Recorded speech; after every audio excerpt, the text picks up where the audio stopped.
Hey guys, so it's 11:50 at night right now, but I wanted to quickly get on here and just give you an explanation of what you see in the news recently. You might have seen stories about the stock market literally losing trillions of dollars over the past few days, just literally fucking nosediving. You might have seen stories about extreme market volatility, and you might have also just lost money yourself, like me, over these past few days. And if you haven't, or you don't know what's going on, or you have no idea what I'm talking about, that is completely fine. You are still in the right place because the goal here today is to just demystify everything going on. I want to make sure that you guys are not susceptible to these fear-inducing, like politically charged segments, because I think that if you're going to be scared about something, you might as well know what you're actually scared about, and not just go off of what somebody's telling you to be scared of. So the way that I'm going to do this is I'm just going to explain to you guys what's going on in the economy right now, what's causing all this uncertainty, and then I'm going to give you guys my opinion on this. I'm going to try to go for as few cuts as possible and be as quick as possible because nobody's trying to hear me yap for too long. So yeah, let's just get right into it. And I know I said no cuts, but I messed up literally right after I said that. So yeah, anyways, let me start. So a tariff is basically a tax that we impose on a certain good or a set of goods that we import from other countries. So you know how like all your stuff says either made in China, made in India, made in Taiwan on it. Tariff is us taxing that specific product or the country as a whole, basically forcing us to pay more for those products. The goal is to say if we have to pay more for a product that comes in from China, we would find ways to produce that for cheaper domestically so that our consumers would have to pay less for them.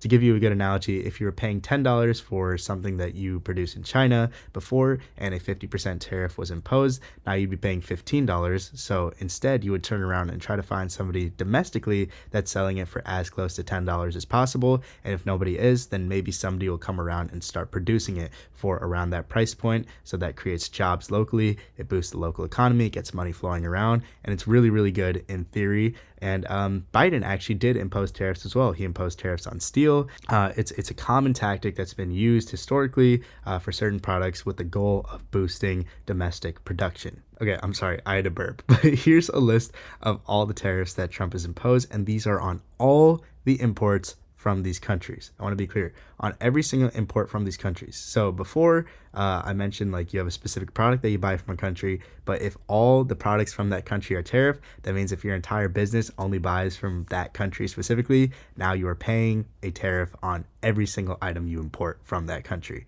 But the ones that I really want you to focus on are China, which is at 34%, and I want you to focus on Taiwan, which is at 32%.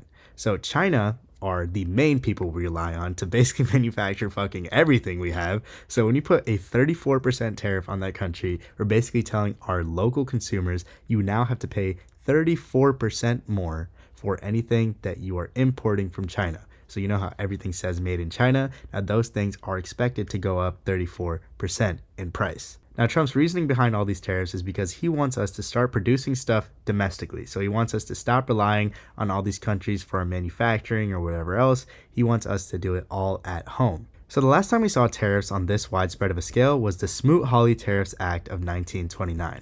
So to give you guys a bit of an explanation on what happened here, the Smoot-Hawley Tariff Act was basically Herbert Hoover saying, yo, we're heading into the Great Depression. Shit is like really not good. So how can I boost our domestic economy? Well, the way I can do that is by making everybody at home say, no, we literally cannot afford to buy anything from another country. So we have to find a way to make it here. And it was honestly a really catastrophic failure. Politically, economically, it was terrible. There's nothing really good came out of it other than a temporary boost. And I'm not going to lie, Herbert Hoover and his party lost a significant amount of their seats because things got so expensive and they mismanaged the economy terribly throughout the Great Depression. And yeah, things didn't work out well for them. And I do want to note that even though inflation was high during the Biden administration, the fact that we're not in a like horrible economic state right now is pretty impressive given the fact that everything just went to zero. Like everything tanked because of COVID.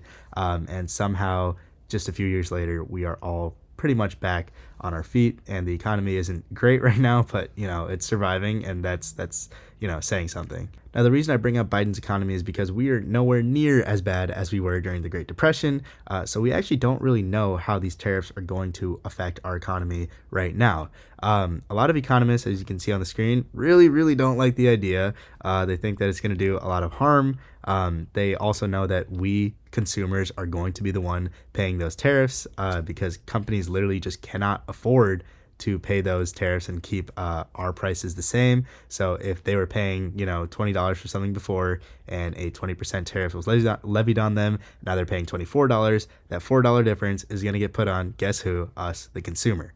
Economists are saying that inflation could also get worse, that we might head into a recession, and that it's possible that we're going to be paying thousands of dollars more every single year just to get by, which is terrible because so many people right now are living paycheck to paycheck. They can't even afford a $100, $200 flat tire fee, let alone pay thousands of dollars more, because your wage isn't going to go up. If you're making $15 right now, best believe by the end of the year, your wage is not going up based on how much inflation went up. You are still making that same $15. This could dispel a lot of financial hardship for families, and as we know, that contributes significantly to recession factors because people have a lot less buying power. They're just not able to buy as much stuff, companies aren't able to make as much money, and things just overall get really shitty, and we have to find a way out of it, which is not a position that we want to be in, even though we low-key kind of already are in one right now. That transitions really well into my opinion on what's going on, and that it just fucking sucks. It's terrible. One of the main reasons for this is because the way we're calculating these tariffs makes literally no sense. Basically what it says is, let's just say we're importing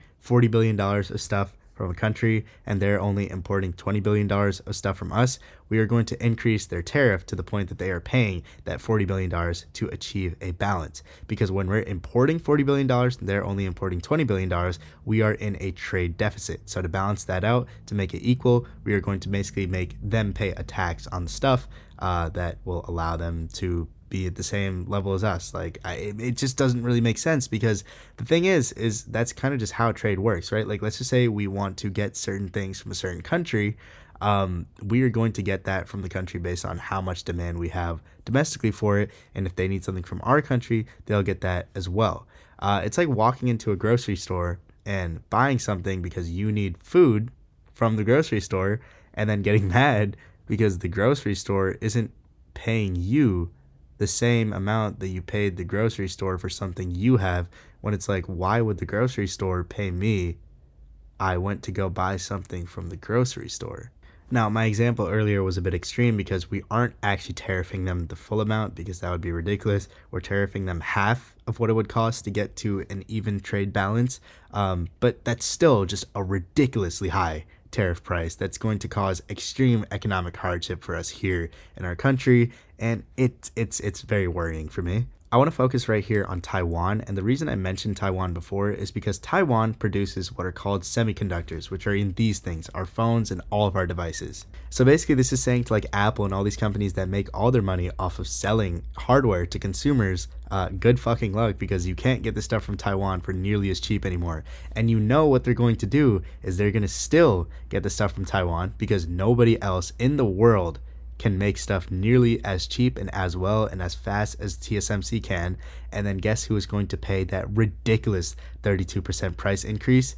You. It's going to be you. So if you thought iPhones were already expensive, just wait, because that $1,500 phone you bought last year is going to be a steal compared to what you have to buy next year. My silver lining though is I believe that these tariffs are not going to last, because the Republicans are going to lose very, very quick politically if they keep these around, because everyone's going to get outraged that they're paying a ridiculous amount for everything that they were paying just a fraction of before. I also vividly remember saying at some point that I would try to keep the cuts in this video to a minimum, and I've just been jumping around your screen this entire time because it's 12:20 in the morning now and I keep forgetting what I have to say. But I know what I have to say now, and that's that I love you guys. Thank you so much for watching this video, and if you have any questions or anything related to stuff in this video, reach out to me. Please tell me if I was wrong anywhere in the comments. I'll try to put it in the pinned comment. And yeah, thank you so much. You guys have a great night.